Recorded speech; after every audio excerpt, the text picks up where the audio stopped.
Hello, and a big warm welcome to you, and welcome to the Living Aware Parenting podcast. My name is Marion Rose, PhD, and I'm a Level 2 Aware Parenting instructor and the Regional Coordinator for Australia, New Zealand, and Indonesia. Aware Parenting is a philosophy of parenting that was created by Aletha Solter, PhD. You can find her work at awareparenting.com. And this episode, there will probably be snoring dogs. If you're used to my podcasts, you will be used to that. And there's also now some neighbourhood dogs barking in the far distance. So I'm sending love if you have any feelings in relation to the background noise, as always. So in today's episode, I'm going to be talking about the Aware Baby. So in the last episode, I introduced this whole season, which is about all of Aletha Solter's books.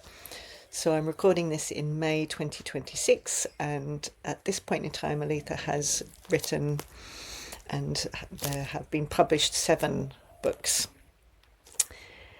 And her first, very first book was The Aware Baby. And as you can tell, if you're watching and if you're listening, you might be able to hear the rustling noise of this.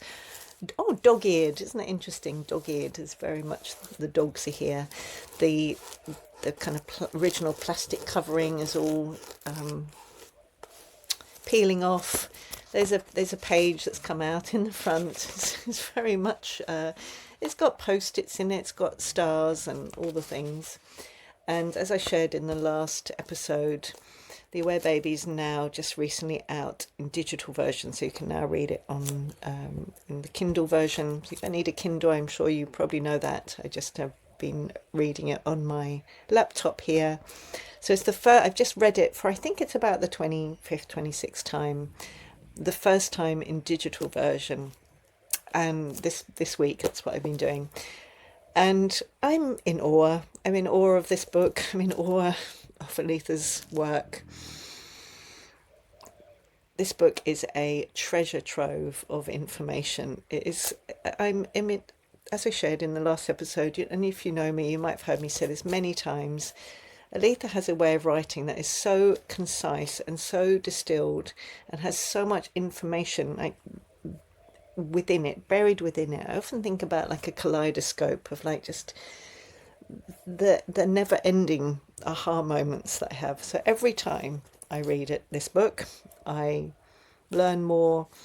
I have ahas. I remember things. I inquire into my own background and my own experiences. And this is despite having practiced aware parenting now for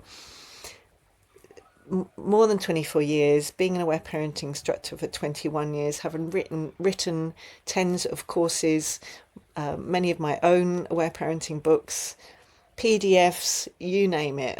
And still, this book is, yeah, I learn so much every time. So I really want to emphasize, I invite you to read this book and reread it if you've already read it, because it just gives so much insight. And so, as I say, whether if you're the parent of a baby, or you're new to aware parenting, whatever phase or stage of life you're in, you might be a parent of older children. You didn't practice aware parenting when they were younger, when they were babies, or a baby. You might not be a parent at all. You might not have children in your life, but just this understanding of babies, I think, would be helpful for every adult to understand. It's jam-packed with research studies, and so my background is also research. Aletha's background is in developmental psychology, and everything she writes is backed up by research studies, and she has lots and lots of references in the back. So there's all the references of all the studies and the books and all the things. There's lots and lots. So if you want to dive in deep, and for anyone who likes research, it's jam-packed in here, and it's also shared in a way that's just really, it's easy to read. And again, these are all of Aletha's books are quite small, quite thin. So again, very much read a chapter in quite a short amount of time if you want to dive in. So I'd love to just go through each chapter briefly. But actually, what I would like to do first of all is read, and again, this is from Aletha's website, awareparenting.com. It's some of the reviews that have been shared, and the ones I particularly want to read are from really prominent pre- and perinatal psychologists, or prominent figures in the pre- and perinatal psychology world. So Thomas Verny, I wonder if you've read it. One of his books is The Secret Life of the Unborn Child. I remember reading that, had a very big effect on me. I was very much into pre- and perinatal psychology. He says, the Aware Baby is chock full of reliable information and practical advice on a wide range of child rearing issues, from how to deal with infant crying to discipline and toilet training. The style is clear, concise and vivid. There you go, that's exactly, I love how he describes it. Clear, concise and vivid, absolutely. The little birdies have come in to say hello as well, the wild welcome swallows. Hello darlings, you're here. He goes on to say, it is a pleasure to read and I recommend it most highly. David Chamberlain, who wrote The Mind of Your Newborn Baby, amongst others, he wrote, the exquisite awareness of babies celebrated in this book is revolutionary and refreshing. Again, I love those, revolutionary and refreshing. Soundly based on empirical research and great good sense, this book will doubly bless both the parents and their very fortunate infants. Again, beautiful, beautiful review. Just started raining, so I ran out to bring all my washing in. That's obviously why the birdies have just come in, because they knew it was raining. They wanted to come in the shelter. So I would love to read William Emerson's review as well. So again, he is a pioneer in really understanding babies, and his work lives on, as has been developed in some other beautiful, beautiful work like Carlton Terry, for example. So he says, The Aware Baby is an extremely useful, perhaps essential guidebook for parents and professionals who deal with babies. The book is full of information on solving common problems in raising babies, and most of the material is appropriate for older children as well. I particularly appreciate the depth at which Dr. Solter deals with sleep, feeding and behavioural difficulties, and the methods that she advocates for dealing with crying, probably the most misunderstood aspect of parenting. Her chapters on playing with babies and on approaches to bring about secure attachment and bonding are exceptional. This book should be mandatory reading for all parents and for all parents and for professionals who deal with babies and children. So there are other reviews as well, but I just really particularly love that these are from really pioneers in the field, really, really deeply honouring and celebrating this amazing book. So I think it's amazing. I highly invite you to read it if you haven't, and if you have already, I invite you to read it again, because you might even be surprised, as I am every time. Oh my gosh, and oh yes. Like, how do you do it? Aletha, how do you do it? If you ever watch this, how do you do it? So I talked in the last episode how I love the chapter titles. So chapter 1, beginnings, letting your baby feel loved. So really looking at how do we support babies to really experience being loved. And for me, this is what really aware parenting offers, because parents, we love our children, and yet so many of the ways we've been taught in other paradigms when we didn't experience being loved. And I trained as a psychotherapist originally, and back in the 90s, day after day, I'd have clients, I called them back in those days, who would come to me who experienced still in their 20s, 30s, 40s, 50s, 60s, that they hadn't been loved by their parents. I mean, how many people do you know who've experienced that?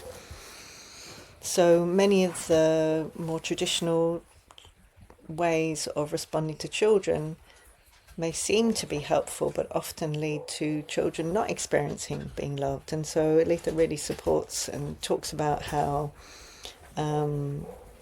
we can really help babies really feel that love, really feel that love. And so this is really based on how we can support bonding to happen during pregnancy and in utero. So attachment, so it's really attachment is the baby to the adult, so that's attachment. Bonding is the adult to the baby. And so this is not only pregnancy, but also things like what about talking to my infant? So really the importance of actually communicating to babies. How can I best fill my infant's need for touch, rocking and a heartbeat sound? So there are really these really specific ways that Aletha talks about, again, with each step backed up by research studies to show what research in developmental psychology has found about babies, and then practical suggestions for how to support that to happen. So beautiful. And so this is really the first aspect of aware parenting. There are three key aspects. The first aspect is attachment style parenting. So this is really about, which is attachment is a way of really saying love, isn't it?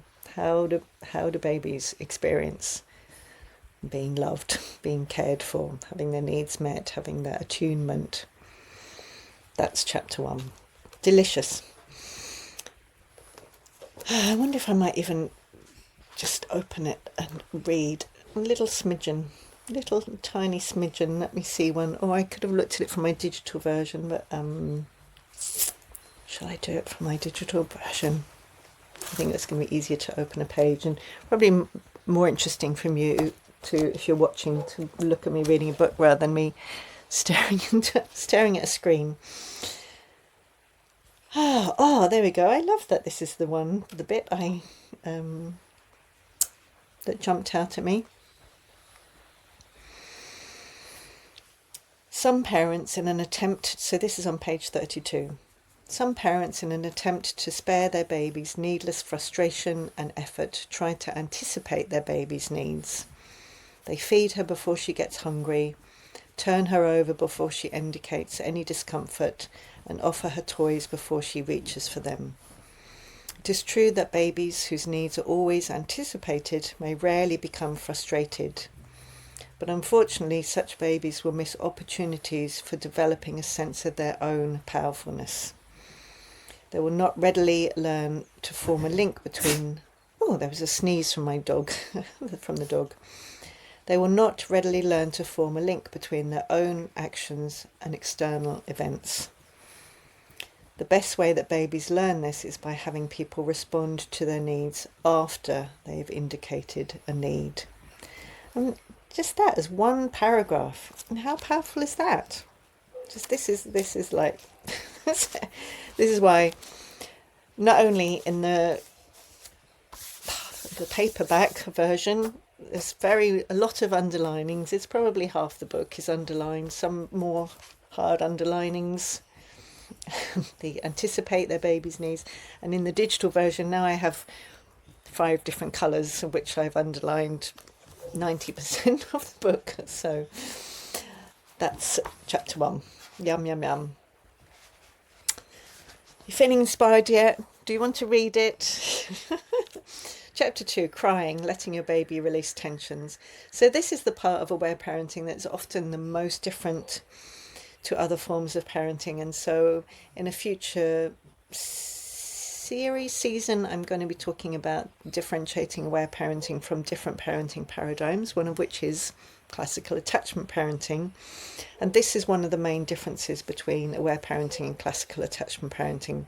Because aware parenting is still a form of attachment style parenting, the main difference is that in aware parenting we have this understanding that babies have 2 reasons for crying. One is to communicate a here and now need, and of course the most apt response then is to respond as promptly as possible, to attune to what that need is and to meet that need. But the second reason for crying is to heal from stress and trauma.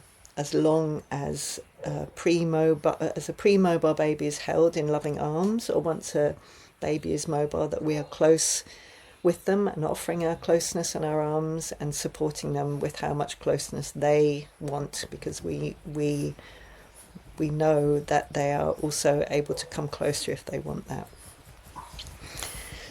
So this chapter goes into things like, why does my baby cry even when all of her needs are met? It also explains why some babies don't ever cry and some babies cry a lot, and that's really so much about stress and trauma and how much stress and trauma a baby has experienced, and the knowing that all babies will experience stress and even trauma, however much we aim to meet all their needs, and doing all of this in chapter 1 and hold them and carry them and go sleep and all the things, that we cannot prevent them from feeling painful feelings, but we can support them to feel, express and release those feelings by holding them in our loving arms and listening to those feelings.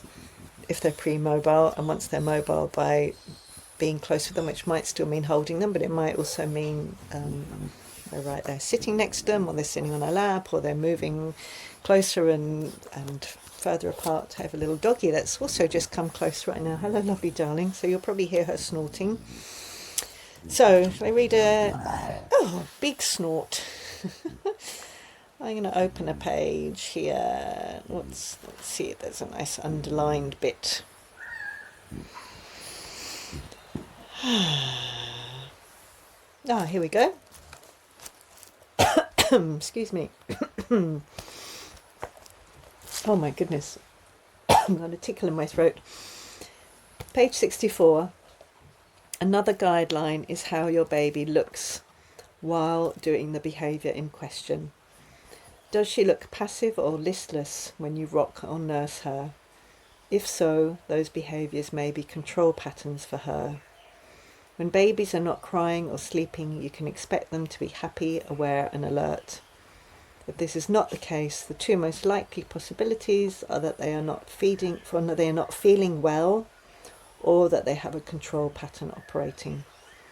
So in aware parenting, a control pattern is something that a baby or a child or an adult does to suppress or dissociate from painful feelings, and almost anything can be a control pattern. So this is a core part of aware parenting, is understanding that when we stop a baby from crying, that may absolutely be because we've listened to their unmet needs and we've met the need, so they no longer need to cry because the need is met. But it may be that they're actually crying to heal from stress and trauma.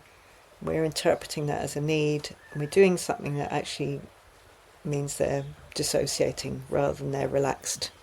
And this is the key difference in aware parenting, and I think it's something that aware parenting really understands, that no other paradigm does, and also in how to discern the difference between the two. And also, I'm just sending so much love and compassion to you. I haven't prefaced it with that, but just so much compassion for all parents, for all humans, whether or not this is new information to you or old information to you. We live in a culture where this information isn't regularly understood, where parents are not taught this, where if we don't have this lens through which to see things, it really does look like when we're helping a baby dissociate that actually they're happy. I had the first call in my aware parenting infant observation immersion this morning, and it was so delicious. I thought it was so delicious. I think the participants did too. They said they loved it. And I was sharing about my own experience with this, and really how if we don't have this lens, and I have a lens of infant observation before aware parenting as well, and yet I could not discern the difference. It took practice, it took learning, it took understanding, it took observing my daughter and watching her and really experimenting to really understand the difference between dissociation and relaxation. So this chapter 2 on crying really gives the research, all the different control patterns, common ones in adults, control patterns in babies, all the different ways that happens, how babies suppress their crying,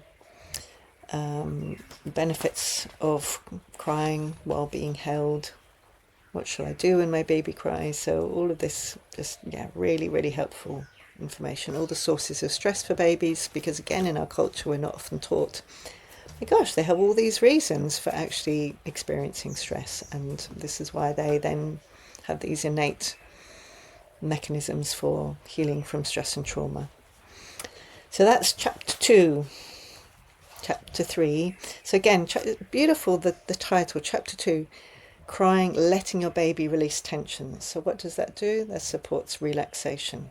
So chapter 1 supports baby to experience feeling loved, knowing that they're loved, feeling that. Chapter 2, the crying in arms, when we're sure that all their needs are met and they're crying to release stress from their bodies. That releases tension, leads to deep relaxation and presence. Wow. So chapter 3 is on food, letting your baby become self-regulated. So in aware parenting, we don't choose the word regulation to refer to feelings. One of the main reasons being it's used in so many different ways in different paradigms, and in some paradigms the word regulation is used to mean what we would see as suppressing feelings. However, the term regulation is used in terms of food. So this is really about babies' innate wisdom for so many things, including for food. So this is what this chapter is about. And I've just realised, oh my gosh, I didn't share about actually my favourite chapter. My favourite chapter is actually the introduction. I would have been so upset if I'd recorded this whole podcast and I hadn't talked about the introduction. This introduction, I could read this, and I have read it. I've read the introduction actually more like 50 times.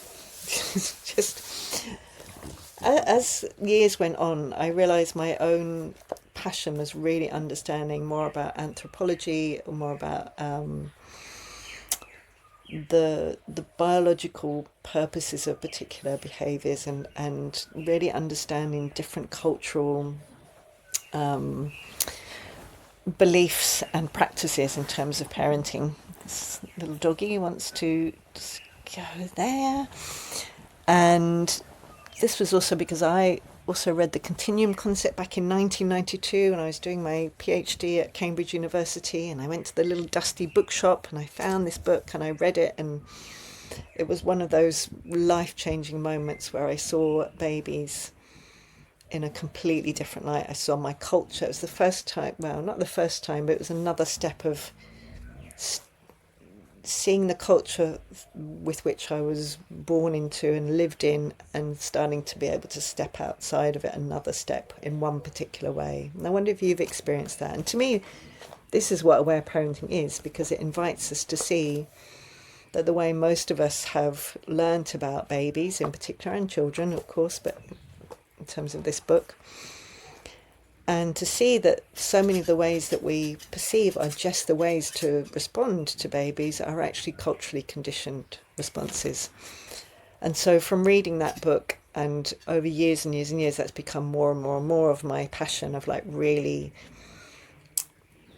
prioritising supporting parents in particular to understand the effects of the culture that we live in and have grown up in, particularly for parents where there is often just not enough support, because we, for millennia, had much bigger communities of support as parents. So every time I go back and then I look at the introduction and I see all along this book that I first read when I was pregnant with my daughter back in 2001, every time I read it, I'm like, oh my gosh, it's so much about this cultural context. So I remember when I was writing one of my books, Sound Sleep and Secure Attachment with Aware Parenting, which I will one day do an episode on. I'm going to do a whole series on my books, as I shared I just went back through here again and again and again, as well as doing lots of other cross-cultural research or looking at anthropological research. And for really honouring Aletha's copyright, I don't want to read long chapters, but if I was to read to you all that I would like to read you, it would be like 3 pages. Well, I mean, it would be many more, but in this part, so again, I invite you, if you're interested, come and read more, because I'm just going to read a little bit to you. So she says, so this is on the very first page, the introduction. I mean, this is how juicy this book is. All over the world, parents raise their children to become productive members of their specific cultures. Parents foster the development of different values depending on their religious or cultural beliefs, as well as the requirements for survival, whether these are cooperation or obedience, dependence or independence, creativity or conformity, sharing or ownership, humility or pride. Parents also emphasize the development of social, motor, memory, language or reasoning skills depending on what will best serve the child later in life. Parents transmit these cultural values, expectations and skills to their babies in a myriad of ways, by how the parents respond to crying, how much they hold their babies, what kinds of stimulation they offer, how often they feed them, where their babies sleep, and how they set limits. In most cultures, these traditions are assumed to be the natural and correct way to treat babies. And then she talks about the I think it's a click kung san culture of the Kalahari Desert, and about prioritizing different qualities, different skills in babies, and how that then affects the baby's development. So then she goes on. So this is why I would like to read way more than I will choose to do, because of respecting Aletha's copyright. But she says, however, no culture is perfect. In most cases, the cultural values and economic constraints force parents to impose certain restrictions on their children and ignore legitimate needs. That's another one of the doggies doing a big shake. Let's shake it off. Such as the need to express emotions, to be fully accepted, or to explore freely in a safe environment. The fact that infants survive and grow up able to carry on the culture and reproduce does not imply that their basic human needs have been met, or that they have attained their human potential for intellectual, emotional or spiritual development. I mean, I don't know about you, but for me, I could read that 1,000 times and and feel so fired up, because I just am so passionate about this, obviously. She then talks about what's prioritised in Western industrialised nations and how that affects children because of the cultural values, and also what that then can also mean in terms of how babies are responded. You know, what we generally see in Western industrialised cultures in terms of where babies sleep, things like strollers, pushchairs, wherever again you live in the world, what terms you use, all of these kinds of things that have been very much influenced by the culture and affect how babies feel and what babies believe to be true about themselves in the world. So, the introduction, I just love it so much. He also talks about the 4 basic assumptions, which is when I remembered that I hadn't read any of this to you. And it's getting darker and darker, so the quality of the light is probably not so enjoyable. 4 basic assumptions. So you can find the 4 basic assumptions on Aletha's website, awareparenting.com. I invite you to go and have a look there. I also shared about it in an earlier podcast. But again, this the first assumption for page 4. The first assumption is that human beings are born knowing basically what they need, not only for survival, but also for optimal physical, emotional, and intellectual development. And she goes on to share more. I mean, again, to me, this is the essence of aware parenting. It's deep trust in the innate wisdom of babies and children. And when we understand them clearly enough and what's actually happening, including understanding dissociation and all the other things that Aletha talks about in this book in detail, our whole perception of babies is often really changed from what most of us grew up in and what the general consensus is in the culture still, Western industrialised culture, as Aletha calls it. So different. And I remember, and I'm sending love to this person who responded to me once, but I remember I talked about babies and love and experiencing love, and this person responded back and said, yeah, babies don't experience love. And I felt so sad. And I thought, yes, this is what this culture has taught many of us, these kinds of really painful beliefs about babies that then affect how babies are treated, which then affect who they become, what they believe, how they feel. I'm sorry about all the background noise. I'm just going to trust that if you don't enjoy it, that you will stop listening. You can maybe get the transcript. There, she's gone outside for a bit.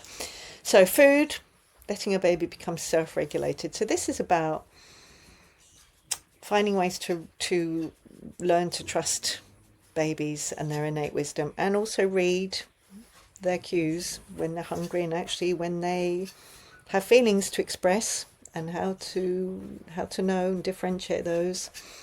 And again, for so many of us, this requires so much of what I call a deconditioning process, and also our own healing, because for most of us, we weren't trusted. We didn't have agency with what we ate, when we ate it, how much we ate. So this is often a massive, massive journey for parents. Again, this has got so much research in this chapter, so much really, really tangible, practical suggestions about breastfeeding, amount of times of breastfeeding, what happens with breastfeeding, differentiating breastfeeding in indigenous places where there are hot climates, and breastfeeding in indigenous cultures in cold climates, and how that means babies can really adjust to the environment they're within, and what that means in terms of feeding and listening to cues and listening to feelings. Again, so much detail in here, so much. You can see from, I'm sure, from what I've read, that every paragraph is every word. My sense is that Aletha chooses every single word, the exact choice, because I could study one paragraph, and have studied one paragraph and received so much information from it. So I would love to read a little section. What shall I read?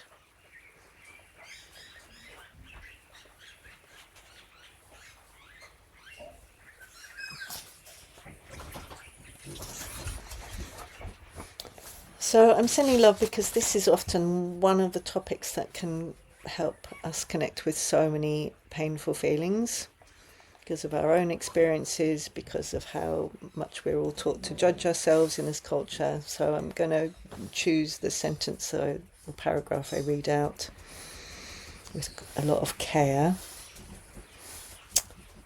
This was life-changing for me. How can I tell when my baby's hungry? So really the differentiating between hunger and expressing feelings to heal from stress and trauma. Okay. Page 84. Your interpretation of your baby's cries will be influenced by the manner in which you yourself were treated as a baby. If you are made to wait for your feedings because of a rigid schedule, you may be tempted to overreact and err in the opposite direction, and so on. So again, just so dense in terms of meaning and interest and information. Chapter 4 is sleep. Come here, let me tickle you. Koyo, would you be willing to come here, please? Thank you. I can tickle her and that will help her. Meet her needs and my needs. I'm so willing for both of us to get our needs met. Core element of aware parenting. The needs of everyone being met. Chapter 4, sleep. Letting your baby rest. So again, the need. Sleep, of course, need for rest. And the beauty of aware parenting is it actually can support babies to have really beautiful, restful, restorative sleep by really understanding the relationship between feelings, crying in arms, and relaxation, the kind of deep relaxation that leads to restful and restorative sleep. So there are things like co-sleeping, again, lots and lots of research. How can I help my baby sleep through the night? What about my own needs for sleep? What can I do about bedtime problems? So again, I'm going to find a little section. So there's the possible reasons why babies won't fall asleep. And again, dot points. Here are the 1, 2, 3, 4, 5, 6 reasons, and then sections on each one of those. So it's going into the list. And again, it's a list that is probably quite different from perhaps other information that you might have read if aware parenting is new to you. I have the other doggy coming here now, Buddha. Hello, darling Buddha. And then also possible reasons for night awakenings, again, 5 dot points, and then Aletha goes through each one in more detail. Very, very lovely. In fact, what I would love to do with this one is talk about the end of each chapter. There are exercises, and there are different sections that are the same for each chapter, but different questions, obviously. So explore your childhood, express your feelings about your baby, nurture yourself. So they're really invitations to inquire into your own experience, which is really an essential part of practicing aware parenting. So chapter 5 is on play, letting your baby learn. I loved reading all of these, but again, this week, rereading this, oh my gosh, again I had some aha moments. What were my aha moments? How can I tell whether my baby is understimulated or overstimulated? I mean, how many parents would love to understand that? There's a lot here about overstimulation, and Aletha shares a Piagetian principle, which is, I love this so much. So this is on page 126. There is an important principle of learning that you can use in selecting appropriate stimulation for your baby. And it's this: meaningful learning occurs when people can relate new information to something with which they are already familiar.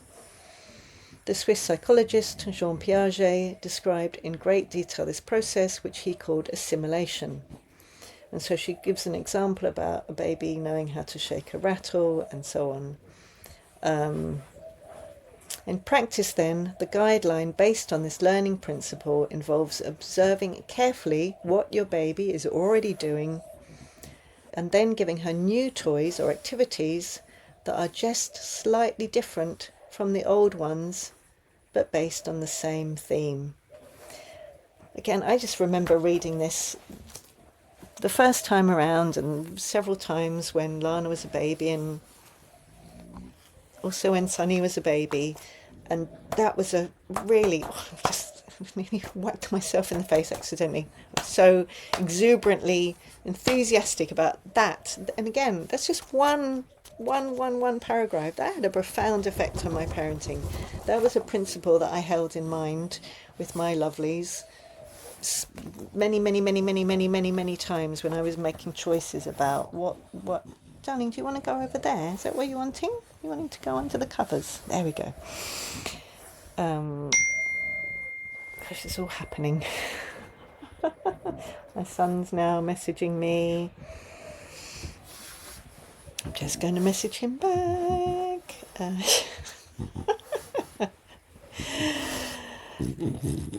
going to record the next ones in the mornings. Everyone's a bit quieter in the mornings, which is when I now do my live rounds of courses. Everyone's a bit more energetic in the afternoon. So there, she's gone under the covers too. Okay. That was a principle I used many times. It was really helpful. It really helped me make choices about, things that we did, items I bought, items I found, items I offered them. We homeschooled as well, so it really was supportive for me in terms of, with a 4.5 year gap, finding or offering a variety of things to play with, which would likely be a fit for both of them, which were also of a similar topic, for example. That one bit of information was so helpful to me. And this is, again, as someone, sweetie, would you be willing to go over there, please? Thank you. This is as someone, I studied Piaget back when I did my psychology degree, but I wouldn't have transmitted what I learnt to that practical piece of information in my own parenting had I not read it in The Aware Baby. Oh God, you're being so noisy. I think I must have a thing about podcasts because they're just not like this anymore. Just for the podcasts. Okay. That was chapter 5, play. And again, the subtitle of the chapter, letting your baby learn. So really about, again, their innate wisdom for learning, and how different is that from, again, how many of us grew up, like really trusting. Babies want to learn.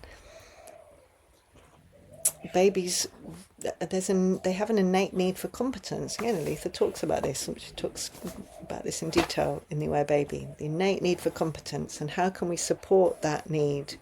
Very different from how many of us were responded to. Chapter 6, conflicts, letting your baby feel respected. Yeah, so how do we support respectful relationships so that the baby experiences being respected? How amazing is that? So how can I handle my toddler's negativism? So I just love this part. This section is all about toddlers and they're saying no, and the need for agency, and what's actually happening at that stage, and why it's so important, and how we can understand what's going on, how that can help us, how that can help them. Again, such a different perspective to, that the idea of the terrible twos, or those kinds of really painful conceptualizations of toddlers, like to really see, again, the innate wisdom of toddlers, how wise they are, how everything that they're doing makes complete sense, and how we can support them in beautiful ways. So again, I'm going to just read a little sentence or paragraph. I've got a star here. What does that say?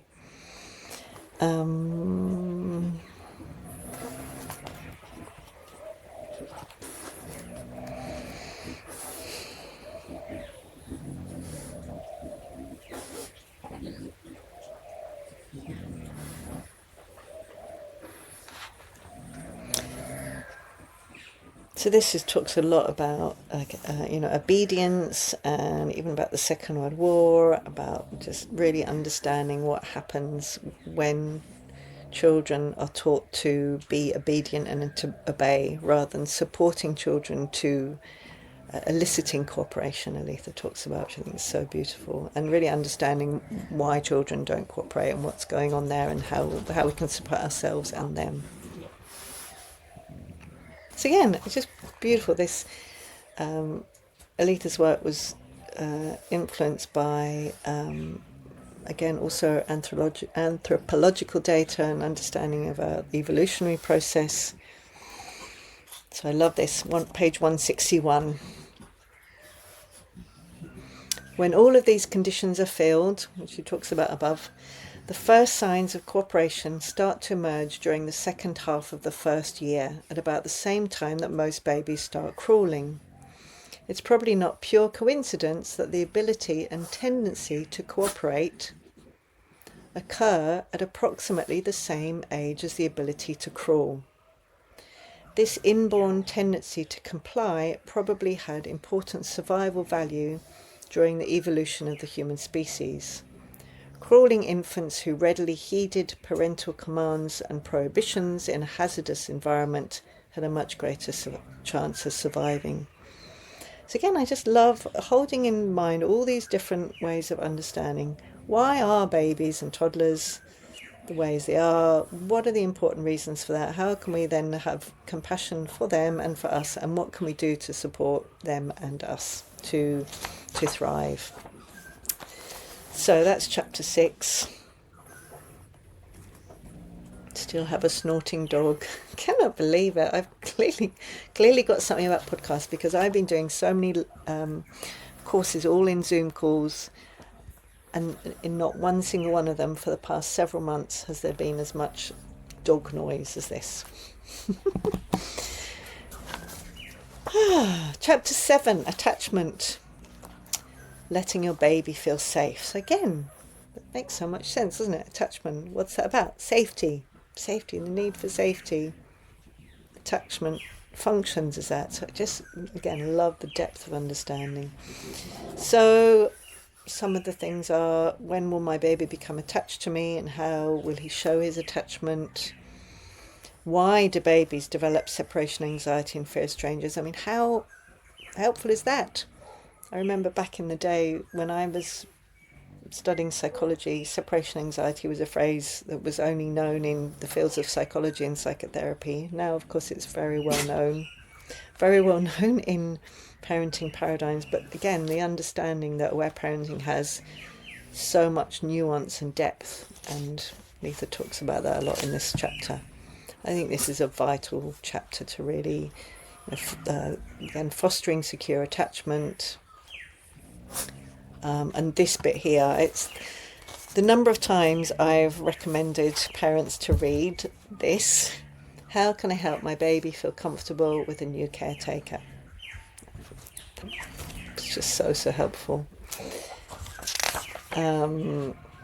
What if my baby refuses to be left with anyone else after she's become attached to me? And there are, again, reasons that you can go through. The caretaker is not warm and sensitive. Or your baby's feeling stressed. And again, a number of points to go through and to check out what is going on here. So you can really, if you are a parent of a baby, for example, to go through and go, oh, is it this? Is it this? Is it this? Very practical. And again, quite a lot of detail about that. So pages of all the different options and what might be going on, which includes your baby is having a conditioned emotional response to previous trauma, and your baby is reacting to your own separation anxiety. And again, what you might do if these are the case. There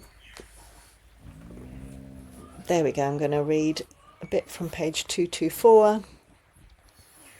Babies benefit from having more than one primary caretaker. The anthropologist Margaret Mead wrote, "Cross-cultural studies suggest that adjustment is most facilitated if the child is cared for by many warm, friendly people." So this is really about understanding, again, for millennia we have not parented in isolation, in nuclear families, in single-parent families, in one parent, often the mother, looking after one or multiple children for many hours. This is, to me, we come back to why I'm so passionate about the cultural perspective, and how Aletha, again, this is just immersed all the way through the Aware Baby, really understanding. If you feel overwhelmed as a parent of a baby or multiple children, of course you do. Not meant to be parenting in isolation. So it talks about daycare for babies, how to get help with the job of parenting, and conclusion. I'm going to read the conclusion to you. Page 231.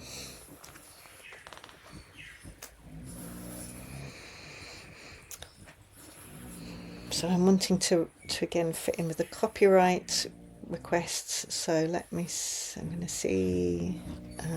So I'm going to skip out bits. Never before has the job of parenting been as important as it is today. If we are to raise children to be competent, compassionate and non-violent, we must treat them with love, trust and respect. If we can meet our children's needs and help them retain the ability to feel and express their emotions, then we can truly improve the world, one family at a time. And she goes on to say, however, we cannot expect mothers and fathers to do this alone. And she goes on to share more about that. There are and I'm going to skip a bit again, there are challenging tasks ahead for everyone, and it is never too late to begin.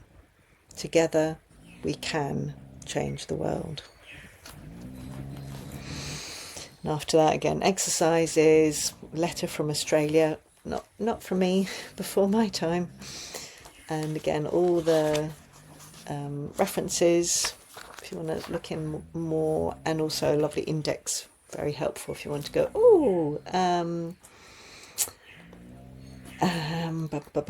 baby proofing. Gosh, that section again, so helpful. Baby proofing, so that preventing needing to say no, lots. Just, you can see, chock-a-block. Look how small this book is if you're watching the video, and how literally this is chock-a-block with really I think the most helpful information. If I were to choose one book, you know they have those questions, don't they, if you're on a desert island, or if I only had one book to read as a parent, or just one book, actually this would be it. This would be the book. So thank you, Aletha, for writing this book back in 1984 and revising it in 2001. I think it's a gift to the world. I'm so glad. I think Aletha says on her website how many copies it sold, and what does it say here? Somewhere or other. I'm sure she says how many copies it sold. Hundreds of thousands. Is it 500,000? Something like that. Anyway, it could be completely different, but I just think it's one of the most important books ever. If you haven't already read it, you might gather that I'm inviting you to read it. If you've already read it, and again, I know if you're a parent, you may have very little time available, but again, I just really wanted to give an example of how just opening a page and reading a page or a paragraph and having it maybe even on your countertop, again, if you're a parent, and just opening it up and just reading a bit. I used to do that often, just like, I'm going past, just open it quickly, just read one paragraph. So powerful. So thank you so much for watching or listening. In the next episode, which one am I going to talk about next? So I'm going to go actually in order in which they were written. So originally, Helping Young Children Flourish, which then was updated in, what year was that? 2018? Am I remembering accurately? It was more like 2022, wasn't it? Ding, ding, ding, ding, ding, ding, ding, ding, ding. 2018. Cooperative and Connected. I shall be reading this next, and if you're watching or listening to this in about the same time, and you want to have the sense of kind of reading it together, I invite you to also read it. And if not, I might have already recorded this now by the time you're watching and listening to this, but that's next. Thank you so much for watching. Sorry about the snorting, the snoring, the background noises. Clearly, that's just me and podcasts. And I'll see you in the next one if you choose to come back. So much love to you. So much love.